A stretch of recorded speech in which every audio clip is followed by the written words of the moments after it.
তোমাদের এখানে দেখা যায়, লেখা দেখা যায়? আচ্ছা, আমরা বেসিক ইলেকট্রিসিটিতে যে বিষয়গুলো আলোচনা করে আসছি সেগুলো মূলত সার্কিটটা এরকম ছিল যে আমরা একটা সোর্স দিয়ে করে আসছি, পুরো বোর্ডটা দেখা গেলেই হবে, হ্যাঁ, আর বেশি উপরে নিচে গ্যাপ না থাকলেই হবে। যে ম্যাথগুলো আমরা দেখে আসছি সেটা একটা সোর্স ছিল। কয়টা সোর্স ছিল?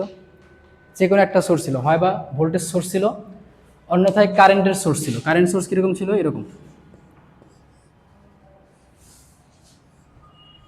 এরকম সার্কিটের ম্যাথ আমরা করে আসছি। হ্যাঁ, এখানে আমাদের টোটাল রেজিস্টার নির্ণয় করছি যে আর টি ইজিক্যাল টু আর ওয়ান, যেহেতু সিরিজে আছে, আর টু প্লাস আর থ্রি। কারণে বের করছি আমাদের আই সমান ভি ভাগ আর। ভোল্টেজ যদি দেওয়া থাকে, বা এটা যদি ধরো কারেন্ট ভোল্টেজ সোর্স, তাহলে আমরা কিভাবে বের করছি? ভিটি ডিভাইডেড আর টি। এবারে বের করছেন এরকম ভাবে, হ্যাঁ, বের করছি। আচ্ছা, এখন আমরা এখানে যেরকম শিখবো, যে ম্যাথগুলো এখানে আসতেছে সেটা হচ্ছে, এতদিন তো আমরা শিখে আসছি যে একটা সোর্স থাকবে, যে কোনো একটা সোর্স, ভোল্টেজ সোর্স থাকবে নতুবা কারেন্ট সোর্স থাকবে। যদি কখনো এরকম হয় যে একটা সার্কিটে ভোল্টেজ সোর্সও আছে, আবার ধরো হচ্ছে এই সার্কিটে কারেন্ট সোর্সও আছে, মানে একটা সার্কিটে একাধিক সোর্স আছে। কয়টা সোর্স? একাধিক সোর্স যদি থাকে, সেক্ষেত্রে আমরা যে করছি, এক সোর্স সিস্টেমে যে ম্যাথগুলো করছি ওইরকমভাবে আমাদের করতে পারি না। হ্যাঁ, এক সোর্স সিস্টেমে যেভাবে ম্যাথগুলো আমরা করছি, এরকমভাবে যদি একাধিক সোর্স থাকে ওইরকমভাবে ম্যাথগুলো করা যায় না। তার জন্য আমাদের থিওরেমের প্রয়োজন হয়। এক একজন বিজ্ঞানী এক এক ধরনের থিওরেম আবিষ্কার করছে, তাদের নাম অনুসারে এই থিওরেমগুলোরও নাম আসছে। হ্যাঁ, অনেকে ল তৈরি করে না, সূত্র তৈরি করে না, তাদের নাম অনুসারে সূত্র তৈরি করে। অনেকে কোচিং সেন্টার শুরু করে, কোচিং সেন্টারে নিজের নাম দিয়ে করে না, হ্যাঁ, কোচিং সেন্টার করে না। তো এই জন্য এই টাইপের ম্যাথগুলা আমরা উইদাউট থিওরেম, মানে হচ্ছে আমাদের স্বাভাবিক নিয়মে আমরা করতে পারতেছিলাম না। এগুলো করার জন্য আলাদা থিওরেমের প্রয়োজন হয়, যেগুলো থিওরেম এক একজন এক একটা থিওরেম তৈরি করছে। যে থিওরেমগুলা শেখার উদ্দেশ্য হচ্ছে আমাদের এই সাবজেক্টের এখন যেগুলো টপিক শুরু হচ্ছে অধ্যায় 3, এই থিওরেমগুলো নিয়ে আমরা আলোচনা করব। বুঝতেছো তুমি পেছনে? হ্যাঁ, আচ্ছা, তোমাদের এই বইয়ে যে প্রথম যে থিওরেমটা আলোচনা করছে, শুধু আমরা থিওরেমটা শিখবো আজকে, এরকম ম্যাথ করতেছি না। তোমাদের আমি আসলে বুঝতেছি না, মানে তোমাদের ক্লাসের হয়তো বা মনোযোগ নাই। আসলে তোমরা ছাত্র, বাট তোমরা যদি পড়াশোনা না করো, আসলে ছাত্র তো দরকার কি? শুধু শুধু পড়াশোনা করার তো কোনো মানে নেই। শুধু শুধু কলেজে এসে বসে থাকার আসলে কোনো, আমার মনে হয় না কোনো প্রয়োজন আছে যদি আমরা শিখতে না পারি। হ্যাঁ, এই জন্য একটু মনোযোগ দিলে শিখলে শেখা উচিত। আচ্ছা, থিওরেম দেখো, প্রথমে যে থিওরেমটা আলোচনা করছে, বই বের করছো? বই দেখো, 37 নম্বর পেজ বের করো।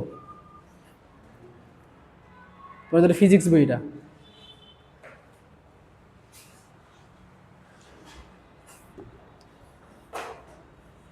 সাঁইত্রিশ নম্বর পেজে তোমাদের যেটা দেওয়া আছে এটা হচ্ছে নেটওয়ার্ক থিওরেম, যেগুলো আমরা সার্কিটগুলো বলতেছিলাম নেটওয়ার্ক, এখান থেকে আমরা দেখবো হচ্ছে থিওরেম। থিওরেম প্রথমে কি আলোচনা করছে? কারশফের সূত্রের ব্যাখ্যা, এক্সপ্লেনেশন অফ কারশফ ল।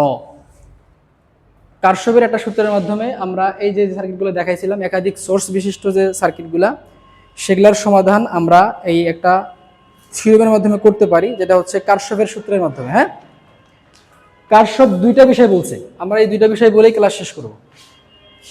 কারশফ কয়টা কথা বলছে? কয়টা কথা বলছে? দুইটা কথা বলছে।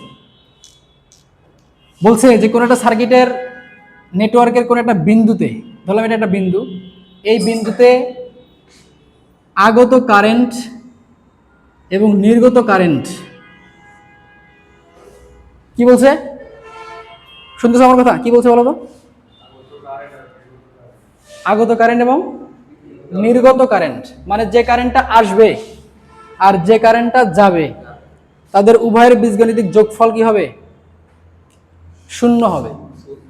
অর্থাৎ যে কারেন্টগুলো আসবে তার ভ্যালু এবং যে কারেন্টগুলো যাবে তার ভ্যালু সমান হবে। এখানে তোমাদের সুন্দরভাবে বলে দিছে এরা। দেখো, প্রথম সূত্রে বলছে কোন বৈদ্যুতিক নেটওয়ার্কে এক বিন্দুতে মিলিত কারেন্ট সমূহের বীজগণিতিক যোগফল শূন্য হয়। দেখো, বই দেখো। পরে আবার বলছে অথবা দিয়ে যে কোন বৈদ্যুতিক নেটওয়ার্কের একটি সংযোগস্থলে আগত কারেন্ট সমূহের বীজগণিতিক যোগফল ওই সংযোগস্থল হতে নির্গত কারেন্ট সমূহের বীজগণিতিক যোগফল কি বলছে সমান। তাহলে যে কারেন্টটা আসবে আর যে কারেন্টটা যাবে দুইটা কি হবে সমান হবে। সাপোজ আমরা এখানে ধরলাম যে এখানে কারেন্ট I1 আসতেছে, এটা মনে করো যাইতেছে, আমরা তীর চিহ্ন দ্বারা বোঝাচ্ছি যে আসতেছে, এটা হচ্ছে যাইতেছে। ধরলাম I2 যাইতেছে, I4 যাইতেছে, I3 ধরলাম আসতেছে, হ্যাঁ এটাও আসতেছে, I5 বোঝা যায় তীর চিহ্ন দ্বারা যে এই বিন্দুতে কারেন্ট একটা আসতেছে, কিছু কারেন্ট যাইতেছে। তো এগুলার কথাই বলা হয়েছে যে আগত কারেন্ট এবং নির্গত কারেন্টের মানগুলো সমান হবে, মানে যেগুলো কারেন্ট আসতেছে ধরলাম হচ্ছে এগুলো কারেন্ট আসতেছে I1 প্লাস আর কি কারেন্ট আসতেছে I3 আসতেছে না, I3 আর কোনো কারেন্ট আসতেছে I1 আসতেছে আর I3 আসতেছে, আর বাকি তিনটাই যাইতেছে। জাস্ট মিন কারশফ বলতেছে যে এই আগত কারেন্ট এবং নির্গত কারেন্টের বীজগণিতিক যোগফল শূন্য হয়, মানে এটা থেকে এটা বাদ দিলে ইকুয়াল টু কি হবে 0 হবে। যাইতেছে কি কি কারেন্ট যাইতেছে, চলে যাইতেছে, বিন্দু থেকে চলে যাইতেছে কি কি কারেন্ট চলে যাইতেছে I2 যাইতেছে, I4 যাইতেছে এবং সরি ভুল লিখতেছি, I1 কারেন্ট আসছে, I3 কারেন্ট আসছে, I5 কারেন্ট আসছে না, তীর চিহ্ন দ্বারা কি বোঝা যায় I5ও আসতেছে, I5ও আসতেছে, আর যাইতেছে কি কি I2 আর I4 যাইতেছে। এই বলতেছে যে এই দুইটার বীজগণিতিক যোগফল শূন্য, মানে তোমরা যদি এরকম ভাবে এটা এটা এটা হচ্ছে তার থিওরেম, মানে এটা থেকে এটা বাদ দিলে 0 হবে। এই দিকের ভ্যালু যদি 5 হয়, আসার কারেন্ট যদি 5 হয়, যাওয়ার কারণে কত হবে 5 হবে। আসার কারণে যদি 10 হয়, যাওয়ার কারেন্টও 10 হবে, বুঝছো? এটাই মূলত এ বলছে।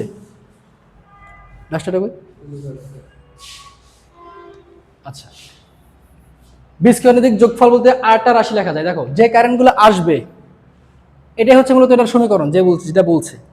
আরেকটা ওয়ে হচ্ছে যে কারেন্টগুলো আসতেছে এগুলোর মানকে আমরা ধরি হচ্ছে প্লাস। তাহলে আসতেছে কি কি আসতেছে হচ্ছে I1 plus I3 plus I5। আসার কারেন্টগুলো কি প্লাস আসতেছে, মানে আমি কালেক্ট করতেছি কারেন্টগুলো, আমি কি করতেছি যোগ করতেছি না, আমি সংগ্রহ করতেছি, এগুলো প্লাস। আর যে কারেন্টটা যাবে সেগুলো হচ্ছে মাইনাস, মানে আমাদের বাদ দিতে হবে। তাহলে মাইনাস কি কি আছে I2 যাইতেছে এবং যাইতেছে কি I4। তার মানে এই কারেন্টগুলোর বীজগণিতিক যোগফল কি হবে শূন্য, মানে ইজ ইকুয়াল টু 0 হবে। বুঝছি? ইজ ইকুয়াল টু 0 মানে হচ্ছে যেগুলো কারেন্ট আসবে আর যেগুলো কারেন্ট যাবে, আসাগুলো হচ্ছে প্লাস, যাওয়াগুলো হচ্ছে মাইনাস। যোগ বিয়োগ করলে আমাদের অ্যান্সার কি হবে 0 হবে। এখন এই লাইনটা কিভাবে আসলো তাহলে দেখো, আমরা ধরলাম I1 এখানে রেখে দিলাম, I3 রেখে দিলাম, I5 রেখে দিলাম, সমানের ওইদিকে যদি মাইনাসগুলো পার করে দেয় ওইদিকে যা কি হয় মাইনাস, সমানের ওইদিকে যা কি হয় প্লাস হয়। প্লাস হয় না, প্লাস হয়। ধরো হচ্ছে সমানের এইদিকে মান আছে হচ্ছে মাইনাস, তাহলে সমানের ওইদিকে গেলে কি হবে প্লাস, ওইদিকে গেলে প্লাস। তারপরে সমানটা আমরা এখানে রাখলাম, আমরা এইগুলো মান ওইদিকে পার করে দিব, তাহলে মাইনাস ওইদিকে গেলে কি হবে প্লাস, I2 প্লাস হবে কি I4, যেটা আমরা যেখানে এই সূত্রটা আমরা বের করছি। তো কারশফ মূলত এই কথাটাই বলছে, তোমাদের এটা পরীক্ষা আসবে, এখান থেকে এই অধ্যায় থেকে প্রশ্ন করলে এখান থেকে প্রশ্ন মাস্ট করবে, কারশফের সূত্র বর্ণনা করো, এরকম একটা চিত্র দিতে হবে, এই ইকুয়েশনটা লিখে দিতে পারলে ফুল মার্ক। এতটুকু, এখানে বেশি কিছু নেই। তার মানে কথা শুধু হচ্ছে এটাই, যে কারেন্টগুলো আসবে আর যে কারেন্টগুলো যাবে তারা উভয় কি হবে সমান হবে। এটা বলো কারশফের 1 নম্বর সূত্র, কারশফের 1 নম্বর ল। এটাকে বলা হয় হচ্ছে কারশফ কারেন্ট ল। এটাকে কি বলা হয়? কারশফের বানানটা দেখছো তোমরা? কারশফের বানানটা আমি মনে ভুলে যাই। দেখো কারশফ বানানটা কি লিখছে, কোথায় লেখছে? KIRCHHOFF,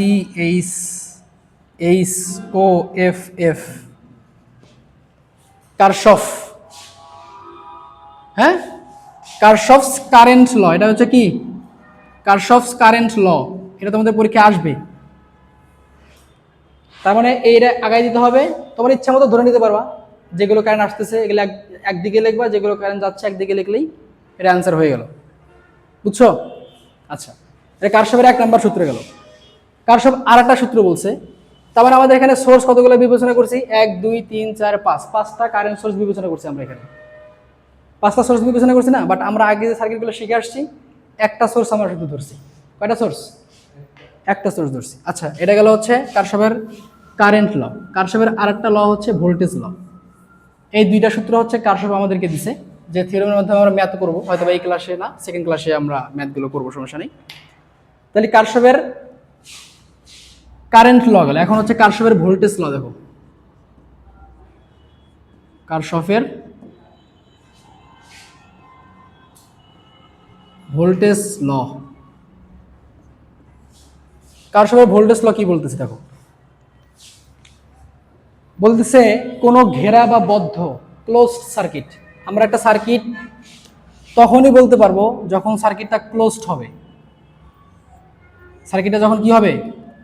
ক্লোজড করবে, মানে হচ্ছে ধরো সোর্সের পজিটিভ এবং নেগেটিভ, পজিটিভ প্রান্ত থেকে লোড গিয়ে নেগেটিভ এসে ফিরে আসবে, এটাকে আমরা বলতেছি একটা সার্কিট, ক্লোজড সার্কিট। বাট কোনোভাবে যদি আমরা এখানে ওপেন করে দিই, সার্কিটটা কি চলবে? হ্যাঁ, চলবে না।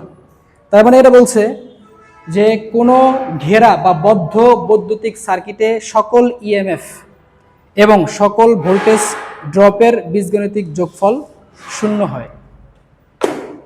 এটা কিভাবে বুঝাই দেখো,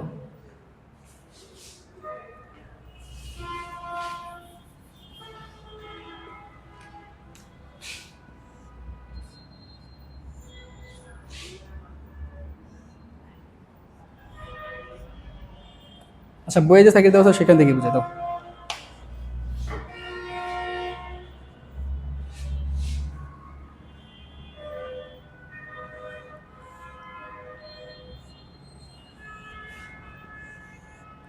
ভোল্টেজ সোর্স এখানে কয়টা? ওই দেখো কি করতেছে এখানে। তোমাদেরকে বলছিলাম জাস্ট 5টা মিনিট সময় দাও আমাকে। আমি তুই কি তোমার সাথে সারাদিন থাকতেছি এখানে? অল্প সময়, মাত্র 10 থেকে 12 মিনিট 15 মিনিট, সেই সময়টা যদি তোমরা না দাও তাহলে তো সমস্যা। দেখো এখানে ভোল্টেজ সোর্স কয়টা ছিল? 2টা, V1 এবং বললাম V2। তাহলে হচ্ছে R1 R2 R3 R4, 4টা রেজিস্টার লাগাইছি। এবং ভোল্টেজ সোর্স মূলত কয়টা? 2টা। তো আমরা এতদিন শিখে আসছিলাম ভোল্টেজ সোর্স একটা থাকে, আমরা ওখান থেকে মানগুলো বের করছি। এখানে ভোল্টেজ সোর্স 2টা। এই যখন একাধিক ভোল্টেজ সোর্স হয়ে যাবে তখন আমরা ম্যাথ ওই স্বাভাবিক নিয়মে করতে পারি না, আমাদের কোনো থিওরেম অ্যাপ্লাই করতে হয়। আর সেই থিওরেমের মধ্যে আমরা শিখতেছি কি থিওরেম? কারশফের সূত্র, কারশফের ভোল্টেজ ল। তাহলে কারশফের ভোল্টেজ ল যেটা বললো যে কোন একটা বদ্ধ সার্কিটে, এটা একটা বদ্ধ সার্কিট না, আমরা যেটা বিবেচনা করি এটা একটা বদ্ধ সার্কিট, এটা একটা বদ্ধ সার্কিট। বদ্ধ সার্কিট মানে কি? সার্কিটটাকে ক্লোজ করবে সে, মানে একটা বিদ্যুৎ প্রবাহের একটা সম্পূর্ণ একটা পথ সে পাবে।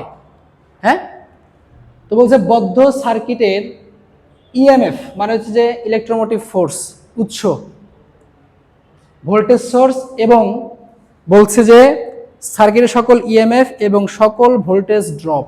আমরা এটা জানি যে রেজিস্টার যেগুলো আছে সেখানে ভোল্টেজ ড্রপ হয়, এটা জানি আমরা, শিখছি। হ্যাঁ, অর্থাৎ সার্কিটে যদি কোনো রেজিস্টার থাকে সেখানে কি হয়? ভোল্টেজ ড্রপ হয়। এইদিকে দেখো, ভোল্টেজ ড্রপ হয়। ভোল্টেজ এই সার্কিটগুলোতে যে ভোল্টেজ ড্রপ হবে আর এই ইএমএফ এর মানগুলা বীজগণিতিক যোগফল কি হবে? আবার 0 হবে। তার মানে এখান থেকে আমরা যে ভোল্টেজটা দিব এই লোডগুলো সেই পরিমাণ ভোল্টেজকে ড্রপ করবে। এখানে যদি 5 ভোল্ট যদি আমরা দিই তাহলে এখানে 5 ভোল্ট আমরা 3টা যদি যোগ করি 5টা ভোল্ট পাবো। বুঝছো? আচ্ছা দেখো, ধরলাম এখানে আমাদের কারেন্ট যাচ্ছে হচ্ছে I1, এখানে ধরলাম কারেন্ট I, ধরলাম এটা কারেন্ট I2 আসতেছে। পজিটিভ প্রান্ত এটা না, পজিটিভ থেকে কারেন্ট কি হয়? বের হয়। তার মানে ধরলাম আমরা ইচ্ছা মতো ধরে নিতে পারবো, এমনটা না যে আমরা এদিকে ধরতে হবে এমনটাও না, আমরা চাইলে এদিকেও ধরে নিতে পারবো। তাহলে I1 কারেন্ট এদিকে আসতেছে, I2 কারেন্ট এদিকে আসতেছে, ধরলাম I3 কারেন্ট হচ্ছে যাইতেছে। হ্যাঁ, এখন কি বললো যে সকল ইএমএফ এবং ভোল্টেজ ড্রপের বীজগণিতিক যোগফল কি হবে? শূন্য হবে। ধরলাম এখানে ভোল্টেজ ড্রপ হচ্ছে VR1, এখানে ভোল্টেজ ড্রপ হচ্ছে VR2, মানে R1 রেজিস্টারের জন্য যে ভোল্টেজ ড্রপ হচ্ছে সেখানে এখানে দিলাম, R2-র কারণে যে ভোল্টেজ ড্রপটা হচ্ছে সেটা এখানে দিলাম VR2। ধরলাম এখানে যে ভোল্টেজ ড্রপটা হচ্ছে এটা হচ্ছে VR4, ওকে। আর এখানে যে ভোল্টেজ ড্রপটা হচ্ছে VR3। বলা যায় এটা? বলা যায়। আচ্ছা, এটা একটা পয়েন্ট না? একটা লাইন এখানে আসছে, একটা লাইন এই পাশ থেকে আসছে, একটা লাইন এখান থেকে গেছে, এটা একটা পয়েন্ট কিনা? পয়েন্ট বলা যায়? যে পয়েন্টটা আমরা কারশফের কারেন্ট ল থেকে পড়ে আসলাম, যে একটা পয়েন্টে একাধিক কারেন্ট এসে যুক্ত হবে, এখান থেকে আবার চলে যাবে। তো এখানে কি এরকম দেখা যায় যেখানে কারেন্ট একটা আসতেছে, এদিকে একটা কারেন্ট আসতেছে, এখান থেকে কারেন্ট যাইতেছে? বোঝা যায়? বোঝা যায়। তো এখন কারশফ ভোল্টেজ ল যেটা বললো সেটার হচ্ছে সমীকরণটা হচ্ছে মূলত এরকম। দেখো, আমরা বললাম কি V1 থেকে যে ভোল্টেজটা আসবে সেটাই এই পাশ দিয়ে কি হবে? এতগুলোতে ড্রপ হবে। এই কটা রেজিস্টারের মধ্যে কি হবে? ড্রপ হবে। এখান থেকে যে ভোল্টেজটা যাবে সেটা এতটুকুর মধ্যে কি হয়ে যাবে? ড্রপ হবে। আমরা এটাকে লুপ হিসাবে বিবেচনা করব। দেখো, নর্মালি হচ্ছে আমরা এখানে কয়টা লুপ পাবো তাহলে? এখানে ক্লোজ সার্কিট কয়টা? দেখো, ক্লোজ সার্কিট, এদিকে একটা ক্লোজ সার্কিট হচ্ছে, এখানে একটা ক্লোজ সার্কিট হইতেছে কিনা? কারেন্ট প্রবাহের পথ পাইতেছে কিনা? পাচ্ছে? আচ্ছা, ক্লাস না করলে বাধ্য, যদি মনোযোগ না থাকে করার দরকার নেই তো। মানে আমি সময় বুঝাইলাম, আমরা তোমরা শুধু শুধু শুধু শুনলা বা এরকম মনোযোগ না দিলে তাহলে তো হলো না। হ্যাঁ, আমি তো বলছি যে কয়েকটা মিনিট সময় দাও, বুঝতে হবে না, এগুলো পারতে হবে তো, এগুলো না পারলে তো হবে না, বুঝো নাই? তাহলে ক্লোজ সার্কিট কয়টা পাইতেছে? একটা ক্লোজ সার্কিট পাচ্ছে, এটা একটা ক্লোজ সার্কিট পাইতেছে, আর একটা পাইতেছে। দেখো, এখান থেকে যদি আমরা যদি শুরু করি, এই পুরো সার্কিটটা যদি আমরা রাউন্ড করি, আর একটা ক্লোজ সার্কিট পাচ্ছে এখানে। দ্যাটস মিন এখানে আমাদের তিনটা ক্লোজ সার্কিট পাবে এই বরাবর। এখানে একটা ক্লোজ সার্কিট, এখানে একটা ক্লোজ সার্কিট, পুরাটা মিলে একটা ক্লোজ সার্কিট। এখন আমরা যদি একটা বদ্ধ ঘেরা বা ক্লোজ সার্কিট যদি নেই, তাহলে কারশফের ভোল্টেজ ল থেকে আমরা কি পাই? দেখো, এখানে V1 আসতেছে, V1 সোর্স, আমাদের ইএমএফ সোর্স। এই ভোল্টেজ থেকে যদি আমরা এই ড্রপগুলো যদি বাদ দেই তাহলে ইজিক্যাল টু কত হবে? 0 হবে।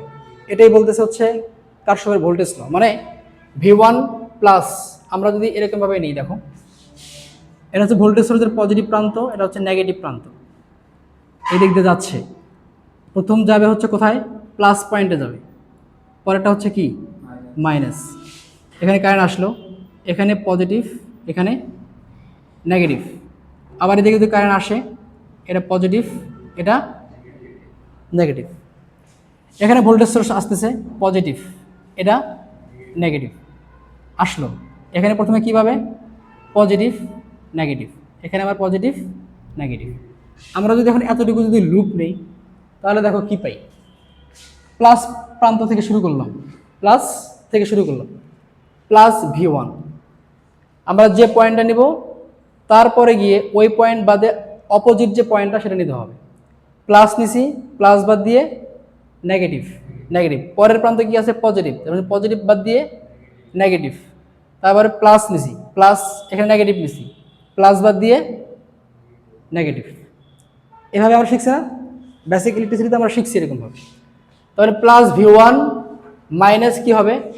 VR2, মানে এখানে ভোল্টেজ ড্রপ আমরা ধরে নিছি, এটা যে ভোল্টেজ ড্রপ হবে VR1, VR1। এখানে গিয়ে পরের প্রান্ত কি? Negative, VR2। এখানে গিয়ে নিলে minus VR4 is equal to 0।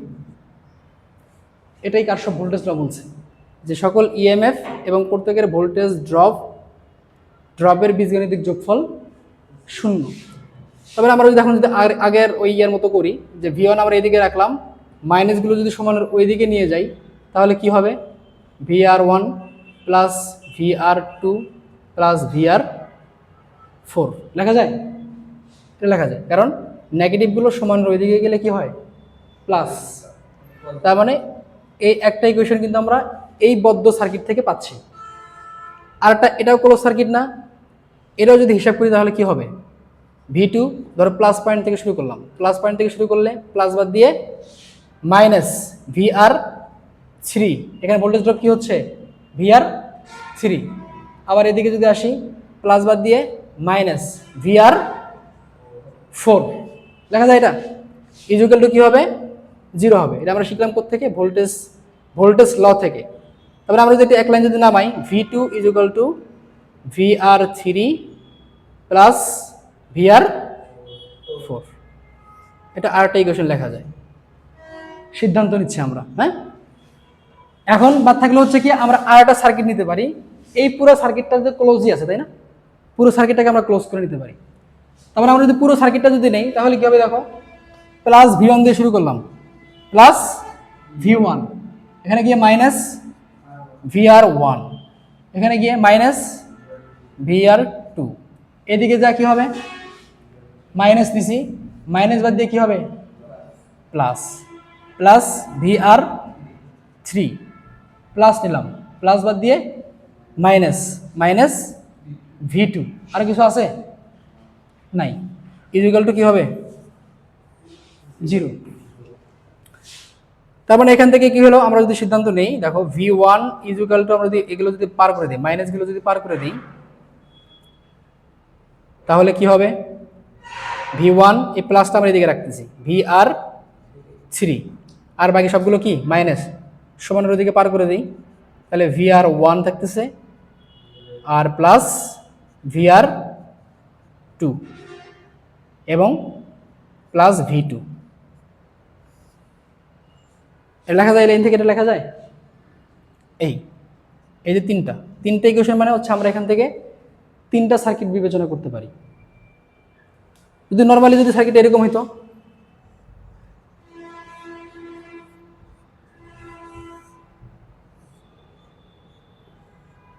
এটা V1, এটা V2, R1, R2, R3। তারপরে দেখো আমরা এখানে কয়টা লুপ নিতে পারবো? একটাই না, একটা লুপ নিলে আমাদের শেষ, আর কোনো লুপ আমরা পাচ্ছি না এখানে। দ্যাটস মিন আমরা এখানে যদি একটাই যদি নেই তাহলে আমাদের ভোল্টেজ ড্রপগুলো কীরকম হবে দেখো। ধরো এখানে হচ্ছে VR1, ভোল্টেজ ড্রপ R1 হচ্ছে, VR2, এখানে VR3। তারপরে আমরা এখানে যদি লুপ নেই, ধরো প্লাস পয়েন্ট, এটা নেগেটিভ, প্লাস এটা প্লাস, পরেরটা নেগেটিভ, এটা প্লাস, এটা নেগেটিভ, ধরে নিলাম আমরা এটা এদিকে যাইতেছে, আমরা একভাবেই ধরে নিলাম, প্লাস এটা নেগেটিভ। এখন যদি আমরা এখান থেকে যদি লুপ নেই, এটা একটা লুপের ক্ষেত্রে, তো লুপ নেই কি হবে? V1 প্লাস, প্লাস বাদ দিয়ে minus VR1 minus VR2 minus VR3 minus V2 equal to. তারপরে এভাবে লুপ নিলে আমরা এখান থেকে কি করতে পারবো? আমাদের যে আননোন ভ্যালু যেগুলো থাকবে সেগুলো আমরা এখান থেকে বের করতে পারবো। তাহলে কারশফ এই দুইটা সূত্রই বলছে, একটা হচ্ছে ভোল্টেজের সূত্র আর একটা হচ্ছে কারেন্টের সূত্র। এখান থেকে যে ম্যাথগুলো আছে সেগুলো আমরা নেক্সট ক্লাসে করবো নি। তো এই দুইটা সূত্র শুধু বলছে, এই দুইটা সূত্র যদি আমরা জানি তাহলে একাধিক সোর্স থেকে কিভাবে ম্যাথ করতে হয় তাহলে সেগুলো আমরা করতে পারবো। কিভাবে হবে এই ইকুয়েশনগুলো যদি আমরা বুঝি, হ্যাঁ, তাহলে হচ্ছে আমরা অ্যান্সার করতে পারবো। ঠিক আছে, এই ইকুয়েশনগুলো দিয়ে করলেই ম্যাথগুলো আমাদের সলভ হয়ে যাবে। সেটা আমরা নেক্সট ক্লাসে দেখবো ইনশাআল্লাহ। কারো উঠানোর প্রয়োজন হলে এইগুলা উঠাই নিতে